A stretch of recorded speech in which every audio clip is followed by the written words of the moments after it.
루시아 청담 546 더 리버나 아티드 대치나 힐스테이트 삼성에 대해서 간략하게 말씀드리고 마무리를 드려보자면, 그러니까 루시아 청담 546 더 리버 같은 경우에는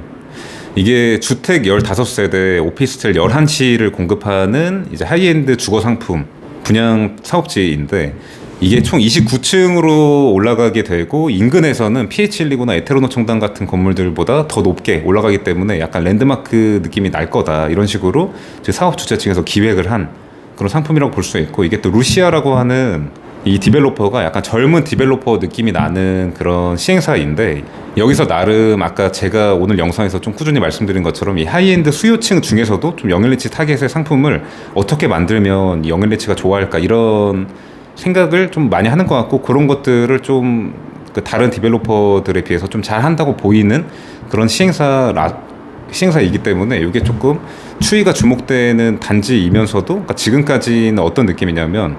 이게 대지가 300평이 안 되기 때문에 266평이에요 대지가. 그렇기 때문에 이게 사실 전통적인 부유층의 시선으로 보면은 이런 거에 대해서 좀 공감을 많이 못할 수 있고, 당연히 회의적인 시선도 많이 있는 느낌인데 지금까지도. 근데 그럼에도 불구하고 이 실제 주 수요층이라고 볼 수 있는 하이엔드 좀 영앤리치 수요층들의 피드백은 생각보다 괜찮은 것 같다. 아까 제가 이제 원어 청담 같은 데가 의외로 호불호가 많이 갈리고, 그 영앤리치들끼리, 영앤리치 하이엔드 수요층끼리도 좀 회의적인 시선이 있다고 말씀을 드렸잖아요. 근데 정작 여기 그 루시아 청담 더 리버 546 같은 경우에는 일반적인 그 전통의 부자들 시선으로 볼 때는 여기가 더 뭔가 회의적인 시선이 있어야 된다고 생각할 수도 있는데, 실제 그 하이엔드 영앤리치 수요층들은 여기를 좀 괜찮게 보는 느낌이다. 왜냐면 여기 한강뷰를 볼 수 있는 이런 하이엔드 주거 상품이 귀하다라는 거를 좀 인지를 하고 있는 것 같고, 그러니까 이런 입지가 물론 대지는 작더라도 이거를 짜투리 땅으로 이렇게 인지를 한다기보다, 그러니까 요런 땅은 대지는 작지만 귀한 땅이다라고 뭔가 인지를 하게 되는 것 같아요, 점점. 그러니까 이런 것도 결국에 이런 초고가 하이엔드 주거 상품들의 수급 불균형에서 오는 뭔가 이런 인식들이 있는 것 같고, 근데 그러면 더더욱 이런 상품들의 추이가 좀 긍정적으로 봐도 좋겠다라는 생각이 좀 드는 것 같아요. 그리고 이런 흐름이나 생각에 힘을 실어주게 된 케이스가 최근에 포도 더 블랙이라고 하는 그 사업지도 대지가 268평 인 땅에 들어온 건데, 그게 지금 생각보다도 더 피드백이 좋아서 분양이 지금 턱턱 돼가지고 거의 완판을 목전에 두고 있는, 그러니까 오피스텔 상품 같은 경우에, 그리고 도시형 생활주택도 되게 선방을 해서 벌써 절반 이상 분양이 된 상황인데, 그러니까 오피스텔 22실, 도시형 생활주택 27세대를 분양을 하는 거였어요, 포도 더 블랙이. 근데 이게 분양이 되게 잘 되게 되면서, 그러니까 제가 최근에 농담식으로 어디서 막 이렇게 실거래 가격이나 뭐 엄청 비싼 분양가 이런 게 나오게 되면은, 아 이게 다 포도 더 블랙 때문이다 막 이런 얘기를 좀 농담식으로 최근에 이렇게 저희 친한 사람들끼리 있을 때 그런 얘기를 했었는데, 그게 뭐냐면 이게 포도 더 블랙이라고 하는 게 전용 면적 35평짜리, 그러니까 그 서비스 면적까지 포함해도 거의 40평 정도 되는 게 막 55억 막 이렇게 분양이 되게 잘 돼주니까, 새로운 상품 기획이 나올 때나 아니면 다른 실거래가에도 단연히 영향을 끼칠 수밖에 없고, 그러니까 이게 좀 영향을 지금 하이엔드 시장이나 강남 분양 시장에 좀 영향을 많이 끼치고 있다. 그래서 최근에 뭐 부티크 모나코 거의 4개월 만에 뭐 10억 가까이 오른 이런 사례들도 이런 포도 더 블랙이나 갤러리 832의 영향이 많이 있는 거래 사례라고 볼 수 있기 때문에, 이 루시아 청담 546 같은 경우에는 이게 지금 주력 상품이 전용 48평에 90억 대로 이렇게 나올 상황인데, 이런 거의 추이가 되게 궁금한 상황이다. 그러니까 요 상품 기획이나 입지 이런 거에 있어서는 하이엔드 수요층의 피드백이 나쁘지 않은 상황인데, 이게 90억 넘는 가격이라고 하는 이 90억 넘는 분양가에 거부감이 어느 정도까지 없을 수 있을까. 이 대지 면적 268평이라고 하는 거의 의미가, 그러니까 전통적인 부자들이 이런 거를 좀 회의적으로 보는 이유가 사실 아예 없는 건 아니기 때문에, 요거의 추이나 이 분양 사업지의 이제 세부적인 기획 같은 게, 그러니까 정확한 분양가나 이런 것들이 어떻게 나오는지가 되게 궁금하고, 이제 추이에 우리가 좀 주목을 해봐야 될 단지라고 보이는 것 같다. 그다음에 아티드 대치 같은 경우에는 카이튼 대치라고 하는 분양 사업지가 이제 다시 리뉴얼에서 나온 분양 사업지인데, 리뉴얼에서 나왔다는 것 자체가 분양률이 되게 많이 저조하다는 거겠죠. 근데 이게 지금 리뉴얼에서 나왔는데 이 상품의 면적이랑 가격이 크게 차이가 없고 다른 뭐 디자인적인 요소나 아니면 설계 같은 거 아니면 마케팅 이런 거에 대해서 대대적으로 바꿔서 열심히 해보려고 하고 있는 상황인데 이게 이 면적이랑 가격이 달라지지 않은 상태에서 얼마나 큰 그 변화가 있을 수 있을지에 대해서 사실 의문이 해소가 되지 않은 상황이고 저도 물론 홍보관을 다녀왔는데 그래서 이거는 그 상품성의 영역에서 입지랑 가격이랑 그 면적을 빼고 그 나머지의 영역 있잖아요. 상품성이라는 영역에 그 나머지의 영역이 얼마나 클까 이거에 대해서 조금 우리가 좀 지켜봐야 되는 것 같다. 그 이외의 요소들 뭐 마케팅이나 설계나 디자인들을 진짜 하이엔드 수요층의 니즈에 맞게 다 바꿨다고 하더라도 이게 단기간에 수요가 몰리거나 이런 식의 변화가 일어나긴 어렵지 않을까라는 생각이 좀 드는 것 같고 그리고 이 힐스테이트 삼성이라고 하는 그 삼성동 테헤란로 이면에 들어오는 오피스텔 분양 사업지가 있는데 여기 같은 경우에 대지가 745평 정도 되고 지하 7층부터 지상 17층까지 들어오는 투룸, 쓰리룸 위주의 그 힐스테이트 브랜드 달고 나오는 오피스텔이에요. 근데 여기 같은 경우는 주차를 올 자주식으로 해가지고 그러니까 일반적으로 수요층들이 강남 분양시장에서 많이 외쳐왔던 이제 그런 뭐 주차에 대한 뭐 일종의 불만이라든지 뭐 대지가 작은 거 이런 거에 대한 불만은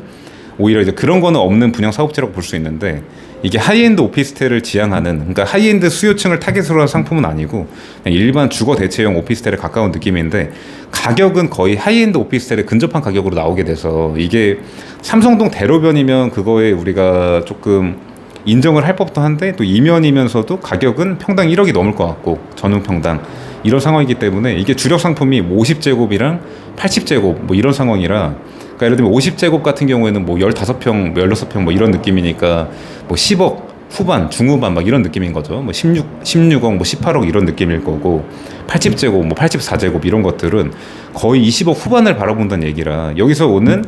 그 가격에 뭔가 딜레마가 발생할 수밖에 없는 상황이라고 볼 수 있겠죠. 그래서 이 상품 같은 경우에는 아직 지금 대략적인 그냥 사업지명 가칭이랑 이런 뭐 올 자주식이라든지 아니면 주력 상품 구성이라든지 이런 대략적인 내용만 나와 있는 상황인데 세부적인 그 내용이 나오면 예를 들면 좀 고급화를 어디까지 생각을 하고 기획을 한 건지 아니면 진짜 아예 보급형 주거 상품인데 그러니까 물론 삼성동이라는 거에 또 플러스 점수를 주긴 줘야 되지만 막 이런 것들이 지금 여러 가지 혼재가 돼 있는 상황이죠. 그래서 세부적인 게 나오면 지금 뭐 평당 1억 초반 뭐 이 정도가 예상이 되는 상황인데 뭐 1억 1천에서 1억 2천 뭐 이 정도가 예상이 되는 상황인데 이 가격이 적정한 가격일까에 대해서 조금 주의 깊게 살펴봐야 될 사업지이지 않을까 이런 생각이 좀 드는 것 같습니다. 이게 어쨌든 삼성동이고 지금 이 강남 분양시장의 수요층들 중에 이 삼성동에 부동산을 더 사두고 싶은 그러니까 삼성동이 발전 가능성이 워낙 많다는 거를 당연히 인지를 하고 있으니까 더 사두고 싶은데 뭐 세금적인 이유로 못 사거나 아니면은 가격이 너무 비싸거나 뭐 이런 것들 때문에 못 사고 있던 그런 수요층들의 타겟이 될 법한 상품은 맞기 때문에 그런 거를 좀 자세하게 한번 우리가 분석을 해볼 필요가 있다. 미리미리 분석을 해서 아까 또 갤러리 832 같은 케이스처럼 다 분양이 되고 나서 매수 대기를 하게 되는 이런 뭔가 좀 씁쓸한 상황이 연출되지 않도록 미리미리 좀 우리가 분석을 해보자 이런 말씀을 드리면서 오늘 영상이 너무 길어졌는데 대략 빠르게 마무리를 해보자면 이 4월 강남 분양시장의 전반적인 분위기는 사업 주체들은 조금 얼어있는 느낌, 좀 위축이 되어 있는 느낌이 나는 것 같고 그 이유는 지금 제가 방금 말씀드린 이런 분양 사업지들을 완판 소식을 물론 들려줬지만 그리고 3월 이후부터 제가 수요층들의 움직임이 활발해지면서 거래가 턱턱 됐다고 말씀을 드렸잖아요. 근데 그럼에도 불구하고 지금 그 분양 성과가 극명하게 갈리는 단지들이 많기 때문에 같은 강남이라고 하더라도 그렇기 때문에 이 사업 주체들은 상품 기획에 더 고민이 깊어지고 있는 상황이다. 무조건 지금 가격을 다운할 수 없는 상황이기 때문에 사업 주체들도 지금같이 리스크 많은 시기에 이런 분양 개발 사업을 하는 이유가 있으려면 어느 정도 가격은 받아줘야 되고 최근에 원자재 가격 많이 올랐기 때문에 그런 것도 반영이 돼야 되는데 자칫 그 분양 성과가 극명하게 갈리는 것 중에 여기에 들어가면 물론 좋은데 이 아래 분양이 폭망한 이런 케이스로 될까봐 좀 위축이 돼 있고 소위 좀 쫄아 있는 상황이고 수요층은 3월 대선 직후부터 확실히 활발해진 느낌이 든다. 근데 다만 아쉬운 거는 물론 지금도 아직 아예 늦었다고 보이진 않는데, 왜냐면 아직 뭐 남아있는 것들도 있고 지금 수요층의 움직임이 활발해진 지가 얼마 안 됐기 때문에 아직 늦지 않은 느낌도 있는데, 사실은 우리가 그 전부터 계속 얘기했던 것처럼 이 대선 전에 움직임이 많이 위축이 돼 있을 때, 수요층이나 공급자층이나 많이 위축이 돼 있을 때 지금이 기회일 수 있다. 지금 살 수 있는 구매력이 있는 분들은 지금 이렇게 선택지 많을 때 좀 사면 좋지 않을까, 이런 얘기를 좀 많이 했었는데, 그럴 때 내가 먼저 반발만 더 앞서서 움직였으면은 지금 이런 완판 소식들을 들으면서 그때 할걸, 뭐 할걸, 시그널 레지던스 그때 할걸, 트리마즈 할걸, 이런 소식들을 하게 될 확률이 좀 더 낮아지지 않을까. 그러니까 물론 제가 오늘 말씀드린 이런 완판 소식들이 그냥 완판을 했다는 거죠. 아직 뭐 떡상을 한 것도 아니고 뭐 전매도 안 되는 것들도 많기 때문에 이 투자 성공을 꼭 반증해 주는 건 아니지만, 어쨌든 우리가 뭐 적정 가치나 이런 거에 대해서 많이 이야기를 해도 결국에 이게 거래가 되면 이게 시장 가격이고 이게 또 공정 가격인 거기 때문에 지금까지의 거래 사례들에 대해서는 인정을 하고, 이제 앞으로의 것들, 아직 뭐 남아있는 것들이라든지 아니면 그냥 일반 매물들에 대해서 앞으로 좀 우리가 후회 없는 결정을 하려면은 분위기나 이런 것들에 조금 많이 이렇게 좌우되지 말고 스스로 이렇게 고민을 많이 해보고 이렇게 스스로만의 이렇게 분석을 해본 다음에 이게 좀 먼저 움직이게 되면은 더 좋은 물건들, 이 시장에서 나중에 좀 수요가 몰릴 만한 이런 물건들을 우리가 선점할 수 있지 않을까. 많이도 아니고 한 뭐 반발 정도만 빨라도 선점하는 게 크게 어렵지 않다라는 거를 오늘 제가 말씀드린 이 4월 강남 분양시장 리뷰를 하면서 좀 느꼈던 것 같은데, 그러니까 이제 불과 한 달, 두 달 새에 이렇게 좀 많은 변화가 일어난 거기 때문에 이런 것들을 우리가 염두에 한번 더 보자라는 말씀드리면서, 약간 빈혈기가 오기 때문에